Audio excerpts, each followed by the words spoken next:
자존감을 올리는 방법 많이들 알려주죠? 긍정적으로 생각하라, 운동하라, 좋아하는 걸 하라. 그런데 해봤는데 효과가 금방 사라지지 않던가요? 그건 즉효성 대책이기 때문입니다. 빠르게 올라가지만 시간이 지나면 다시 내려와요. 오늘은 올린 자존감이 다시 무너지지 않도록 평생 지켜주는 지속형 대책 5가지를 알려드립니다. 즉효성 대책이 응급처치라면 오늘 알려드릴 지속형 대책은 기초체력입니다. 응급처치만으로는 또 다치면 끝이에요. 하지만 기초체력이 있으면 애초에 잘 다치지 않습니다. 5가지를 모두 들으시고 나면 이런 생각이 드실 겁니다. 이걸 조합하면 진짜 흔들리지 않겠다. 끝까지 함께 해주세요. 지속형 대책 첫 번째, 감정 쏟아쓰기입니다. 여러분, 하루를 보내면서 이런 적 없으세요? 회의에서 괜히 한마디 했다가 후회하고, 퇴근길에 그 장면이 자꾸 떠오르고, 잠들기 전에도 그때 왜 그랬지? 하면서 뒤척이는 거. 이런 감정들이 매일 조금씩 쌓입니다. 안 비우면 넘쳐요. 머릿속에 쓰레기통이 있다고 생각해보세요. 매일 감정 쓰레기가 들어오는데 한 번도 비운 적이 없으면 어느 순간 더 이상 아무것도 들어갈 수 없는 상태가 됩니다. 그게 바로 번아웃이고 자존감 바닥이에요. 비우는 방법은 간단합니다. 노트든 스마트폰 메모장이든 지금 느끼는 감정을 여과 없이 쏟아 쓰세요. 예쁘게 쓸 필요 없어요. 문법도 맞춤법도 신경 쓰지 마세요. 화가 나면 진짜 너무 화난다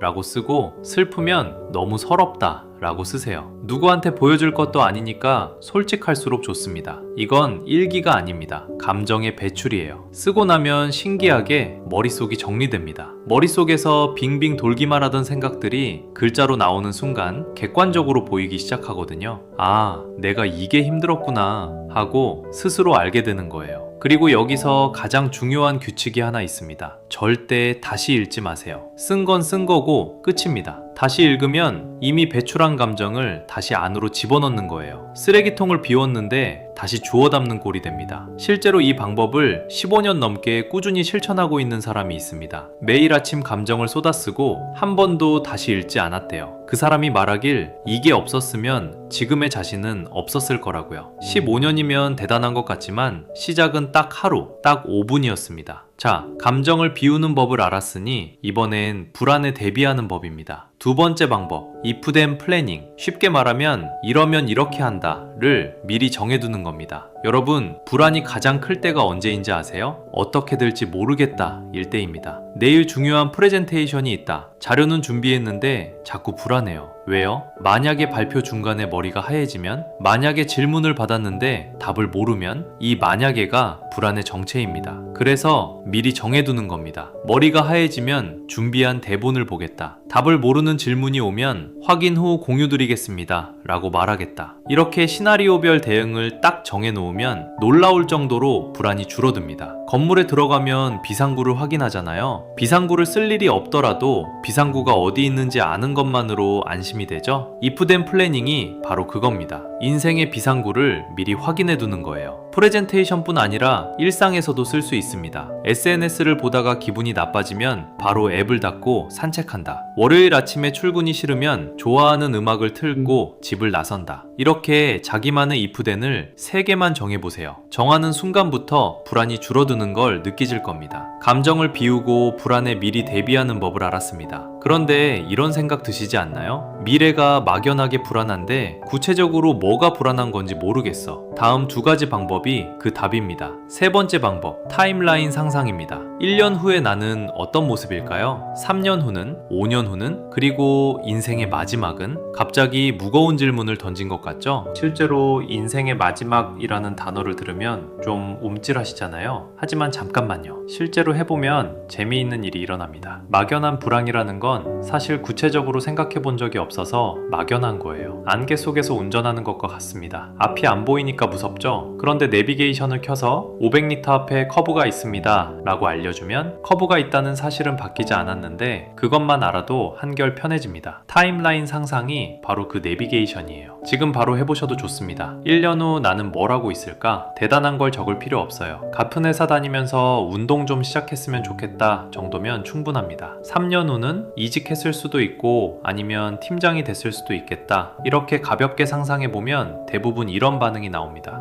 의외로 괜찮은데? 막연하게 불안했던 미래가 구체적인 문장이 되는 순간 불안은 계획이 됩니다. 네 번째 방법, 롤모델 되어보기입니다. 여러분에게 존경하는 사람이 한 명쯤 있으시죠? 부모님일 수도 있고 직장 선배일 수도 있고 역사 속 인물일 수도 있어요. 혹은 좋아하는 드라마나 영화 속 캐릭터도 좋습니다. 그 사람을 한 명 정하세요. 그리고 힘든 상황이 왔을 때 이렇게 질문해보세요. 그 사람이라면 지금 어떻게 했을까? 이게 왜 효과가 있냐면 자기 시점에서는 보이지 않던 것이 다른 사람의 시점에서는 보이거든요. 예를 들어 직장에서 억울한 일을 당했다고 해볼게요. 내 입장에서는 분하고 화나고 나는 왜 맨날 이러지? 라는 생각만 돌아갑니다. 그런데 제가 존경하는 선배라면 그 선배는 아마 이렇게 했을 거예요. 일단 한 발 물러서서 상대방이 왜 그랬는지 먼저 생각해보겠다. 같은 상황인데 시점이 바뀌니까 해결 방향이 보이기 시작합니다. 이 방법의 핵심은 나에서 벗어나는 겁니다. 자존감이 낮을 때 우리는 자기 자신에게 갇히기 쉬워요. 나는 부족해, 나는 못해, 나는 안 돼. 이런 생각이 꼬리에 꼬리를 물면서 점점 깊이 빠져들어갑니다. 그런데 그 사람이라면 이라는 질문 하나가 그 고리를 끊어줘요. 잠깐이라도 다른 시점을 빌려오면 자기 안에 갇혀있던 시야가 확 트이는 경험을 하실 수 있습니다. 여기까지 4가지 방법을 알려드렸습니다. 부정감정 배출, 불안 대비, 미래 구체화, 시점 전환. 마지막 5번째는 이 모든 것의 반대 방향입니다. 부정을 비우는 게 아니라 긍정을 쌓는 방법입니다. 5번째 방법, 3 good things. 매일 밤 잠들기 전에 오늘 좋았던 것 3가지를 적어보세요. 오늘 점심 맛있었다. 동료가 고맙다고 해줬다. 날씨가 좋아서 기분이 좋았다. 이 정도면 됩니다. 대단한 성취가 아니어도 괜찮아요. 이걸 왜 하냐면 우리 뇌는 기본적으로 부정적인 것에 더 민감하게 반응하도록 설계되어 있어요. 생존을 위해 위험 신호에 먼저 반응하도록 진화한 거죠. 그래서 좋은 일 10개가 있어도 나쁜 일 1개가 하루 전체를 망친 것 같은 기분이 드는 겁니다. 3 good things는 이 편향을 의식적으로 교정하는 훈련입니다. 처음에는 좋았던 거 없는데? 라고 느끼실 수도 있어요. 그런데 3일만 해보세요. 오늘 뭘 잘했지? 을 매일 찾다 보면 뇌가 자연스럽게 긍정적인 것에 안테나를 세우기 시작합니다. 같은 하루를 보내도 보이는 것이 달라져요. 아까 첫 번째 방법인 감정 쏟아쓰기를 기억하시죠? 그건 부정적인 감정을 밖으로 배출하는 방법이었습니다. 3 good things는 그 정반대예요. 긍정적인 것을 안으로 축적하는 방법입니다. 저금통이라고 생각해보세요. 매일 동전 하나씩 넣으면 당장은 티가 안 나요. 그런데 1년 뒤에 열어보면 놀라운 금액이 되어 있습니다. 아침에 감정을 쏟아싸 쓰고 밤에 좋은 것을 적으면 하루가 완성됩니다. 부정은 비우고 긍정은 채우고 이 2가지가 양쪽에서 여러분의 자존감을 지켜줍니다. 오늘 알려드린 5가지를 정리해볼게요. 감정 쏟아쓰기, if then planning, 타임라인 상상, 롤모델 되어보기, 3 good things. 이 5가지는 당장 큰 변화가 느껴지진 않을 수 있어요. 하지만 꾸준히 하면 자존감의 바닥 자체가 올라갑니다. 쉽게 무너지지 않는 단단한 자존감. 그게 지속형 대책의 힘입니다. 이 영상을 끝까지 보신 분들께 마지막으로 드리고 싶은 말이 있습니다. 자존감이 낮다는 건 약한 게 아닙니다. 그만큼 많이 느끼고 많이 고민해온 사람이라는 뜻이에요. 그리고 이 영상을 찾아보고 끝까지 시청하신 여러분은 이미 변화를 시작한 사람입니다. 나를 바꾸고 싶다고 생각하고 실제로 행동한 거잖아요. 그 마음 하나가 가장 중요한 첫걸음이었습니다. 오늘 밤 잠들기 전에 딱 하나만 해보세요. 좋았던 것 3가지를 적어보는 겁니다. 거기서부터 시작하시면 됩니다. 이 영상이 도움이 되셨다면 구독과 좋아요 부탁드립니다. 여러분의 자존감을 응원합니다.